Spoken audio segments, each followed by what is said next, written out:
क्या laser hair reduction treatment सच में permanent है?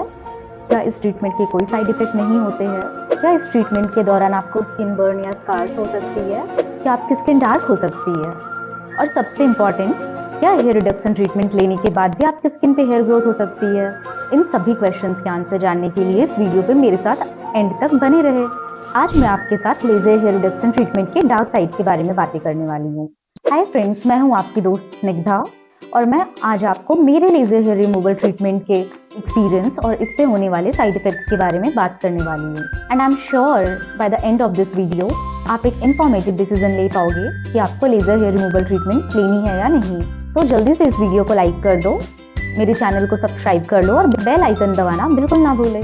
दोस्तों, सबसे पहले ये बात करते हैं कि लोग लेज़र हेयर रिमूवल ट्रीटमेंट लेते क्यों है, जबकि मार्केट में ऑलरेडी इतने सारे ऑप्शंस अवेलेबल है हेयर रिमूवल के। तो फिर इतनी एक्सपेंसिव ट्रीटमेंट लेने का क्या मतलब है? सिंपल, इस प्रॉब्लम से परमानेंट छुटकारा पाने के लिए। तो इस प्रॉब्लम से परमानेंट छुटकारा पाने के लिए मैंने भी लेज़र हेयर रिमूवल ट्रीटमेंट लिया। बहुत सारे सर्विस प्रोवाइडर्स के ऊपर रिसर्च करने के बाद मैंने finally laser hair reduction treatment 2021 में VLCC से लेने का डिसीजन लिया था, which is supposed to be one of the best in the industry. I thought treatment के बाद मुझे मेरी ड्रीम स्किन मिल जाएगी, पर हुआ बिल्कुल उल्टा। I had to face a lot of side effects, जिसके बारे में मैं आज बात करने जा रही हूँ। The very first day I went to VLCC for consultation.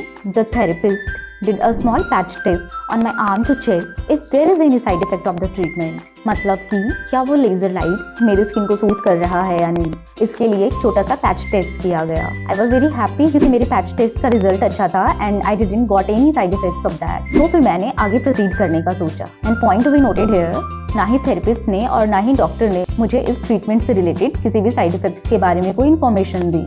मुझे तो ये तक नहीं बताया गया कि ये ट्रीटमेंट कितना ज़्यादा पेनफुल होता है, और पैच टेस्ट के टाइम पर आपको पेन का पता नहीं लगेगा क्योंकि वो बहुत ही स्मॉल पोर्शन पर होता है और ट्रीटमेंट का इफेक्ट बहुत कम होता है। नंबिंग क्रीम तक यूज नहीं की गई जिससे पेन का इफेक्ट थोड़ा कम हो जाए। हर ट्रीटमेंट के टाइम पर मैं रो पड़ती थी। It was so painful, but even then I did 4 to 5 sessions and here I am sharing my horrible experience with you. Permanent laser hair removal treatment India में बहुत बड़ा स्कैम है। इस ट्रीटमेंट को लेने के बाद आपके हेयर रिमूव तो हो जाते हैं, पर सिर्फ 10 से 12 महीने तक। यस, बिल्कुल सही सुना आपने। 10 से 12 सेशन लेने के बाद भी इसमें परमानेंट हेयर रिमूवल की कोई गारंटी नहीं होती। तो सवाल ये है कि फिर इसे परमानेंट बोला क्यों जाता है?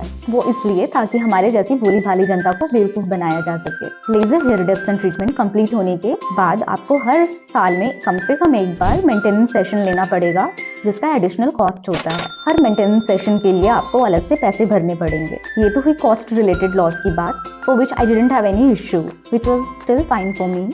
बट जो अब मेरी स्किन ने भुगतान भरा है वो मैं आपको बताती हूँ। सबसे पहले मैं आपको कुछ माइनर साइड इफेक्ट्स के बारे में बताऊंगी जो आपको थेरेपिस्ट भी बता सकते हैं। जैसे ट्रीटमेंट लेने के बाद आपके स्किन में टेम्पररी स्वेलिंग और रेडनेस हो जाती है, almost like in case of waxing, but उससे थोड़ा ज्यादा। एडिशनल प्रॉब्लम्स जो आपको फेस करनी पड़ सकती है वो स्किन पिगमेंटेशन या darkening. The worst part of laser hair reduction treatment is treatment के दौरान आपको extreme pain and burning sensation feel होता है। पेनफुल बर्न्स और ब्लिस्टर्स भी हो जाते हैं जिसको हील होने में 10 से 12 दिन लग जाते हैं, और उनके दाग जाने में तो 3-4 महीने। इतना सब सहने के बाद भी परमानेंट हेयर रिडक्शन की कोई गारंटी नहीं होती और इसके side effect person to person vary करता है। अब तक आपको ये समझ में आ चुका होगा कि लेजर हेयर रिडक्शन कोई फुल प्रूफ ट्रीटमेंट नहीं है। लेजर हेयर रिडक्शन ट्रीटमेंट के कुछ केसेस में हेयर फॉलिकल्स का इन्फ्लेमेशन भी हो जाता है और वहाँ पे बैक्टीरियल इन्फेक्शन भी हो सकती है, जिसकी वजह से रेड बम्स और दाने भी हो सकते हैं। When at the time people end up with the conditions like strawberry skin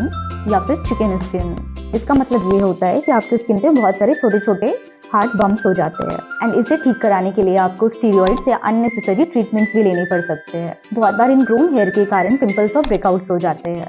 in fact बहुत बार ट्रीटमेंट में होने वाले प्रोडक्ट से आपको एलर्जी भी हो सकती है। कुछ केसेस में ट्रीटेड एरियाज की स्किन लाइट या डार्क हो सकती है, जिसे हाइपोपिगमेंटेशन या हाइपरपिगमेंटेशन बोलते हैं। This was all fine, but little did I know कि ट्रीटेड एरियाज पे पहले से भी ज़्यादा हेयर ग्रोथ होने के चांसेस होते हैं। इस कंडीशन को बोलते हैं पैराडॉक्सिकल हाइपोट्रिकोसिस, और मैं इसका शिकार हो चुकी हूँ।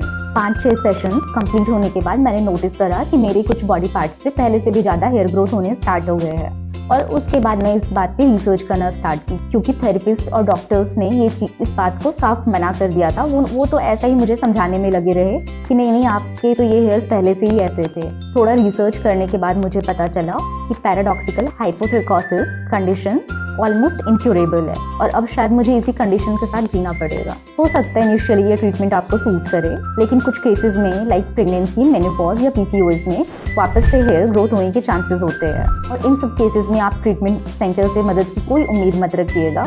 मैं पिछले 4 साल से उनसे बातें कर रही हूँ इस चीज़ को लेकर, आज तक कोई रिजल्ट नहीं निकला।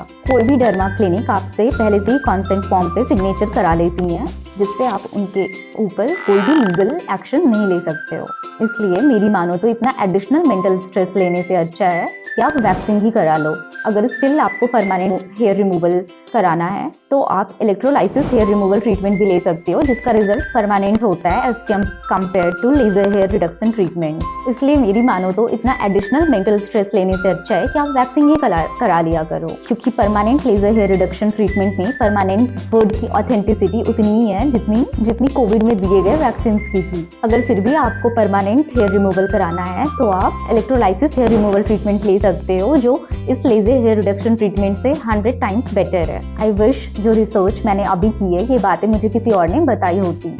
हाय, मेरी लाइफ में कोई मेरे जैसा होता कि हाँ तो पैसे भी गए, स्किन भी गई और फ्री के जो एक्स्ट्रा बाल मिले वो अलग। मेरा तो इतना लाइफ खराब हो गया है, इतना लाइफ खराब हो गया है मेरा। पर आप मेरी जैसी गलती बिल्कुल मत करना। अच्छे से रिसर्च कर लेना, अपने डर्मैट से बात कर लेना और अपने स्किन पे टेस्ट करा लेना कोई भी इस तरीके का ट्रीटमेंट लेने से पहले, क्योंकि ये पार्लर वालों को तो अपनी ट्रीटमेंट बेचनी होती है। तो इसीलिए मैंने डिसाइड करा है कि जितने भी तरीके के कॉस्मेटिक सर्जरीज होते हैं उन सब के बारे में मैं डिटेल्ड वीडियो बनाया करूंगी, ताकि लोगों को थोड़ी जानकारी हो और हम जैसे लोगों को आसानी से बेवकूफ़ ना बनाया जा सके। तो फ्रेंड्स, आज की वीडियो यहीं एंड करते हैं और मिलते हैं आपसे नेक्स्ट वीडियो में। किसी और कॉस्मेटिक ट्रीटमेंट के बारे में बताऊंगी आप लोगों को। नेक्स्ट वीडियो की नोटिफिकेशन आपके पास आए इसके लिए आप मुझे सब्सक्राइब कर देना और बेल आइकन दबाना बिल्कुल ना भूलना। अगर आपको ये वीडियो अच्छा लगे तो प्लीज लाइक कर दो और अपने फ्रेंड्स के साथ भी शेयर करना। तो मिलते हैं अगले वीडियो में, तब तक के लिए बाय बाय।